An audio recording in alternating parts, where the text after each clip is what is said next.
Well, hello, friends. Father Frank Pavone here, National Director of Priests for Life. Welcome to our program.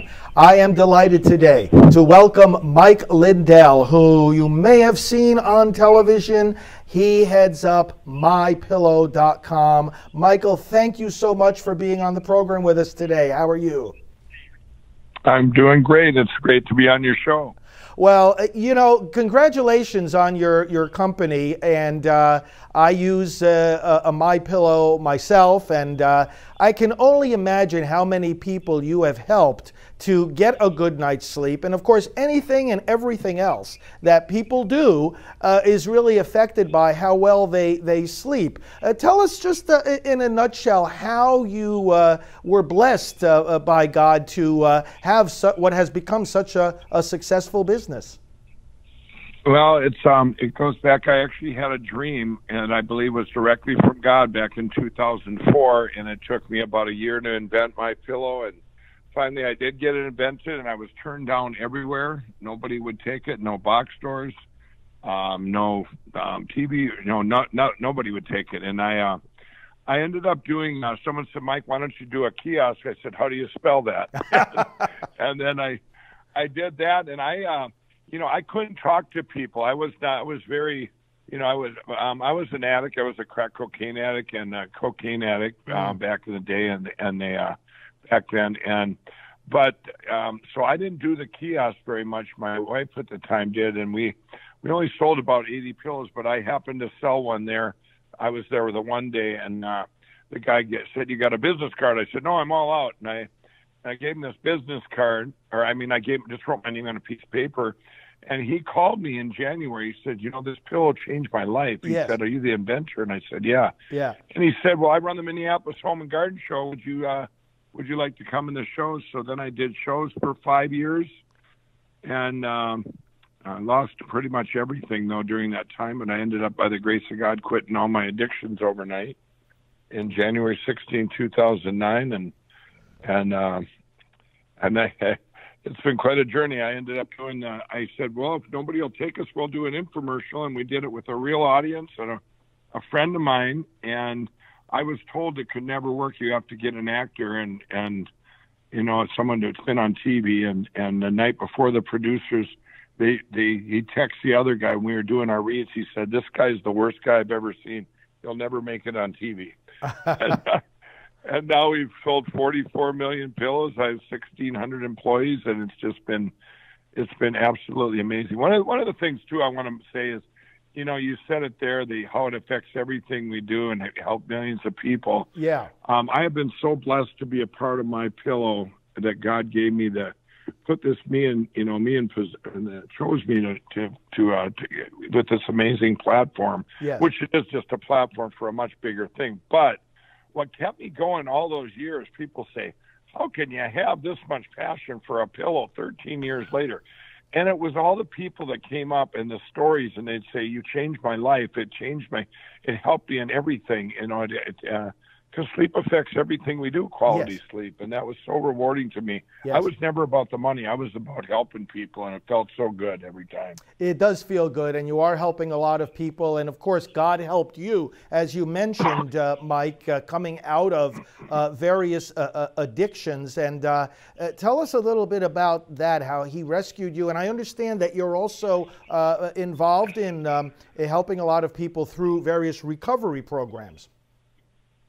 Right. Well, back in 2008, a lot of stuff happened in 2008, but one of the things that happened, a friend came to me, and he was my equal. We had both done cocaine at the same time in the early 1980s, and we had both switched to crack cocaine in the early 2000s. So he was my equal. I'd been in a lot of treatment centers and stuff, and if you don't.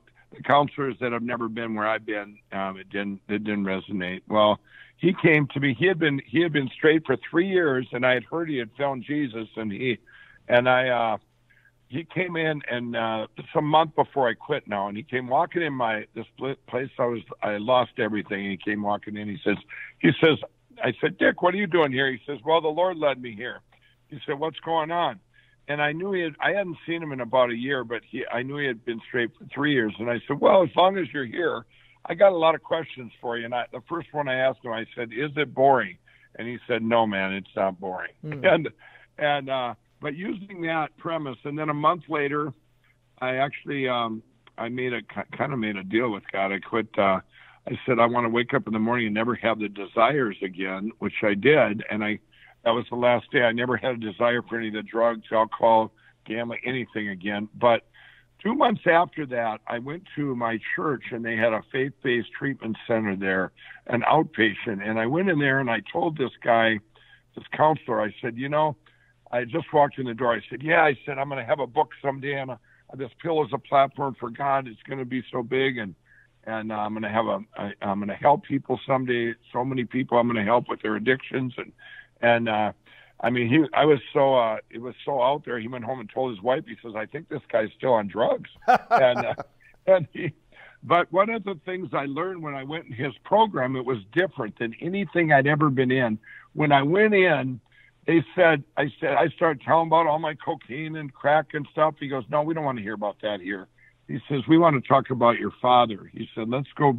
Tell us about your father. And I said, well, I came from a divorced, family. I was 7 years old back when divorces weren't common. And I learned so much of addiction takes place when you're young.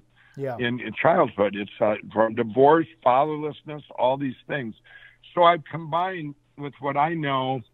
I'm coming out with the Lindel Recovery Network, and what it is you will put in your story. We have all these stories of hope, the people that made it through, specific to that drug. So now I'll be the tour guide of the website, and I'll say, okay, put in your age and your addiction. That person will put in, let's say, 22-year-old opiate addict. Well, now all these stories of 22-year-old opiate addicts will come down that made it through. Yes. And he might not be able to relate to a 50-year-old meth addict. So you got that common denominator there. Then you got the trust. The addict trusts me. They trust these stories. And I say, hey, you guys, now go over here. I have vetted over the past year and a half over 2,000 faith-based treatment centers that actually work, and where you get you go in there, and I'm going to say, you guys, when you come out, I'm going to be there for you. I'm going to have paid mentors all over the country, full-time careers. That's all they do is mentor these guys, and an app. So they'll put in like something specific that happens that normal people, normally you might relapse. My girlfriend didn't wait for me. Well, put it in the app, and someone that's been through that, one of these mentors that's been through that, will get you through it. And then you also have your regular mentor, but it's an amazing circle of help. You have hope, you have the help, and then you have the mentorship. It's going to be amazing. That is awesome. It's really such an expression of God's love for us, and to have a Savior. I mean, He saves us when we can't save ourselves, and you're helping to reach these people with that kind of saving help.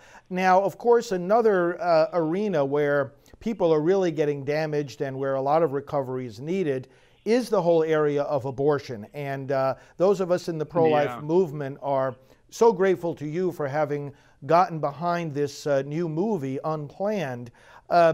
I've known Abby for a long time.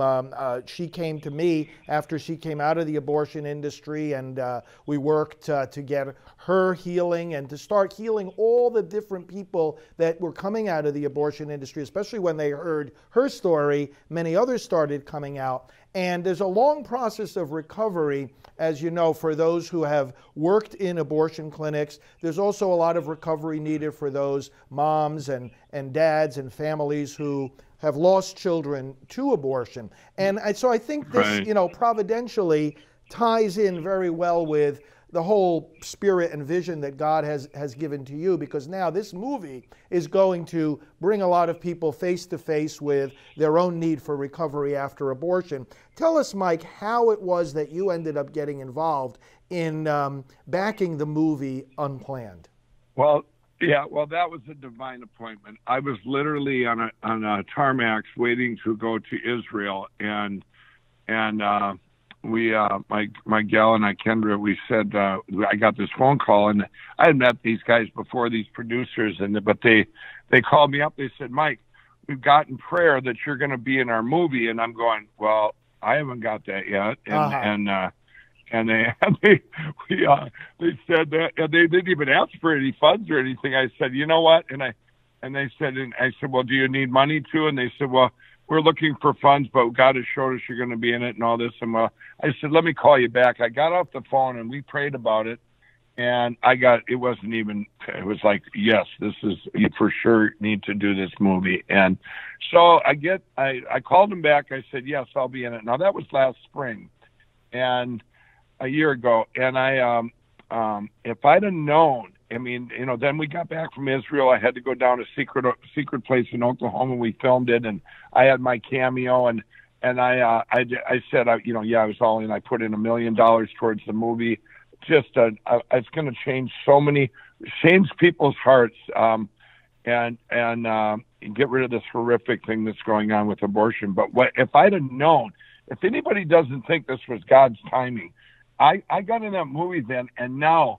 Look, it launches here March 29th. I'm going to the premiere this weekend, and I'm telling you, look what's going on in our country with New York and Virginia, and where they're ripping babies from in pieces from even when they're born. Now it's not even the unborn; it's the born. Right. I mean, it's just like you couldn't ask for it. God's timing is always the most amazing, and this is really going to get the message to our country, to the people of what's going on. And, how can you, I seen it before, some gal said, how can you have people saving minnows in California and killing babies in New York? Right. Yeah, it is. It is amazing. I've always said over the years, America will not reject abortion until America sees abortion. And one of the most powerful dimensions of this movie, Unplanned, as you well know, is that it shows an abortion. It shows how that baby in the womb is trying to resist that suction tube and then gets sucked down the tube. And I have seen over the years how people just change in an instant when they actually see with their eyes. It cuts beyond the rhetoric, the concepts, the arguments, the philosophy, and it goes right to the heart of what is an abortion. And in this film that you have supported and so strongly, and that you even appear in at a certain point, people are going to see abortion, and I know that many are going to reject it. Do you want to tell our viewers the scene that you are actually in the movie? Because it's a it's a kind of a triumphant moment, isn't it?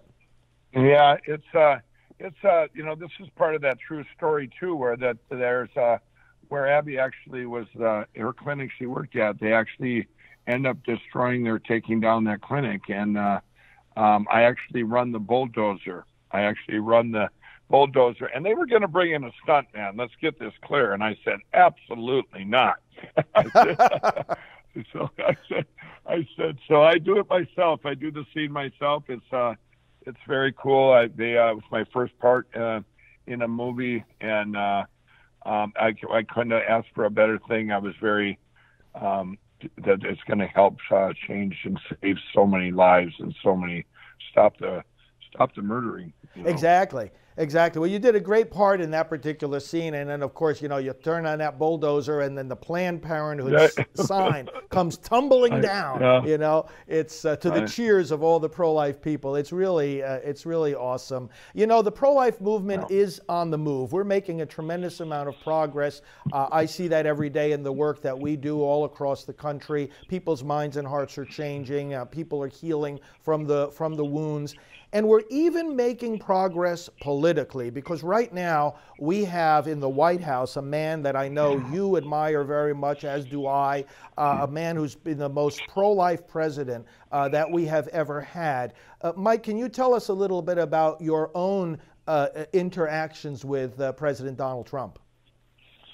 Well, this goes back to 2000. That was another dream I got from God, that I would see Donald Trump. I didn't know anything about politics, being an ex-crack addict, and I didn't know a liberal from a conservative. I certainly know what I am now. But in the summer of 2015, I had a dream that he was that I would be in a room with him, and then he announced his running for president, and And this just came all the way up to all these divine appointments. I can't even say all of them. It was just goes on and on. I have a book coming out, but I was picked out of 12 people to pray with Ben Carson in a room when he was still in the running. But anyway, that all came to fruition one day, and where Donald Trump did reach out to me and said, Mike, this is Donald Trump. Would you meet me in New York City in Trump Tower? And we ended up in that meeting August 15, 2016. I walked in there, it was just him and I. The first thing he asked me, he says, Mike, you always wear your cross. Are you a Christian? And I said, yes, Mr. Trump, and this is a divine appointment. And we talked about the inner cities. We talked about God. We talked about all these things, and all these things he said he was going to do. And I go, wow, this is the most common sense president I've ever seen. He's going to be the greatest president in history. But I did one thing I want listeners to know. I went out and talked to his employees, and every one of them was like talking to one of mine.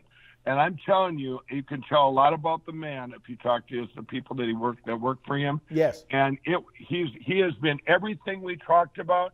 He's the greatest, most pragmatic, common sense president. And I'll tell you, people ask me all the time, is he really like that? I'm going, well, look at all the stuff that's gotten done in spite of all the attacks. That's right. And to have someone, we are so blessed to have a president that went over to Israel and went to the Western Wall and prayed for wisdom and discernment from God. Yes. I mean, come on. This is, and then to have a pro-life president, and he is, I became friends with him. He is everything. He's like the most down-to-earth, good person. I mean, it's just, and he just keeps in luck. God chose him for such a time as this because he can take it. He can take all these attacks. It's amazing that he can take all these attacks and still he is so protected. I believe God, people that pray for him, people come up to me all the time and they say, Mike, thanks for backing our president. Tell him we're praying for him. I think he has so many people that pray for him for his strength and boy, it works. The guy works 21 hours a day, it seems like. It does, doesn't it? And I know one of the pastors that ministers to him told me that he never met someone more open to the ways of God and learning more about the Word of God and following the Holy Spirit than President Trump has been doing. So it's really... it's for a time like this when our nation is facing so many threats, not the least of which is this culture of killing babies, as you said, not only in the womb, but even now outside the womb. It's astonishing. Well, Mike, so tell our viewers and our listeners how they can get in contact. You said you have a book coming out, and when is that? When do you expect that will be? That'll be in September, and it's called from What Are the Odds from Crack Addict to CEO? And that's by the time you read the book, if you don't believe in God, you didn't read it, you better reread it. I mean, it's these miracles. I'm launching the Lindel Recovery Network. You can always just put in my name and go to my website, michaeljlindel.com, and that's going to have all the information there of all the different sites. I'm going to have my Lindel Foundation, where 100% of the money goes to the vet in need, and you get to hear back a difference you made in their lives. I'm launching that. These are all things that I've been blessed that this amazing platform. I've said it a long time ago. MyPillow is just a platform for a much bigger purpose, and God, God gave us grace on back in 2016 with this president, and we have grace where there's a lot of people we need to get saved, and we had 2 paths to go, and it was during this time of grace we need to get a lot of people saved into Jesus. Well, I really am grateful to your responsiveness to God's leading, His calling, His surprises in our lives. You've had many of those surprises, and I think what you're doing gives an example to so many other business leaders that whether it's our success, our prosperity, it's always a platform for helping people's lives, speaking into the despair that is in so many people's hearts and giving them new hope. your involvement now with the pro-life effort, with this movie. I mean, that I see it all the time. You know, we operate the Rachel's Vineyard, the largest healing ministry in the world for people who have had abortions, and we see this all the time. The hope that comes through the Word of God, through some really good processes of recovery, long journeys of recovery, but nevertheless, turning despair into hope. You're helping to do that,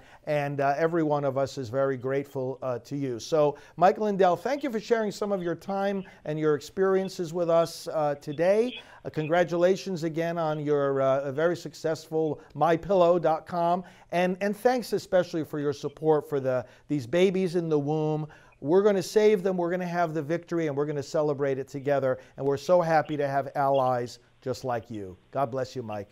Well, thank you, and God bless you all. Thank you. All right. Talk to you again.